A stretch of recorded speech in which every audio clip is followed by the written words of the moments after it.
Monsieur Simon da Silva, pouvez-vous nous dire qui vous représentez et pourquoi vous êtes ici à la COP21 aujourd'hui? Bon, je suis le directeur général de l'Institut de la biodiversité en Guinée-Bissau. Je représente la Guinée-Bissau, la partie de la convention signataire.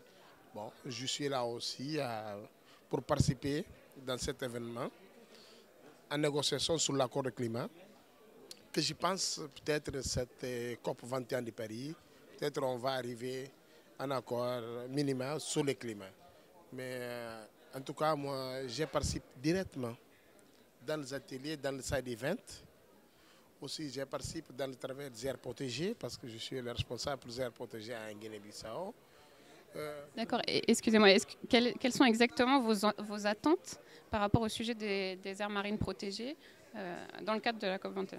Oui, les attentes que les aires marines protégées ou les aires protégées de façon générale sont appréciées maintenant comme des instruments aussi pour aussi faire face au changement climatique. C'est un élément de résilience au changement climatique. À ce titre-là, la présentation sur les aires protégées, on voudrait aussi montrer quelle est l'importance des réseaux des aires protégées en Afrique de l'Ouest face au changement climatique.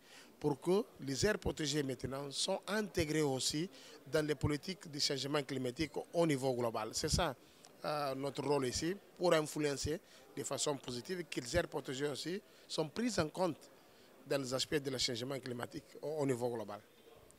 D'accord. Et que pensez-vous de l'éventuelle intégration de ce type d'environnement dans le cadre d'une initiative comme celle d'Ethic Carbone, par exemple, que nous menons à Énergie 2050 et qui permet donc à chacun d'équilibrer ses émissions carbone et le financement est utilisé pour financer des projets qui peuvent être aussi bien d'atténuation que d'adaptation, notamment en Afrique. Oui, je crois qu'il y a un point important aussi dans les négociations qui est la question du financement durable. Bon, les aires protégées aussi pour en servir aussi pour trouver des financements pour financer des activités de conservation à long terme et parmi aussi des activités liées au changement climatique à travers des commercialisations de carbone. Parce que les aires protégées aussi, ce sont des zones riches en biodiversité forestière. Ce sont la forêt aussi pour utiliser dans ces cadres pour trouver des moyens et des financements pour utiliser dans les autres activités liées au changement climatique, surtout dans le marché du carbone.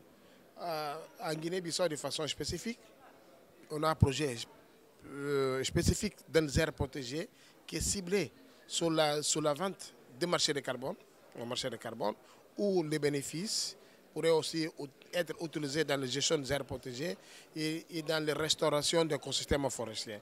Tout ça aussi, il est en lien avec le changement climatique de façon globale. Il y a donc des synergies possibles. Merci beaucoup pour votre intervention.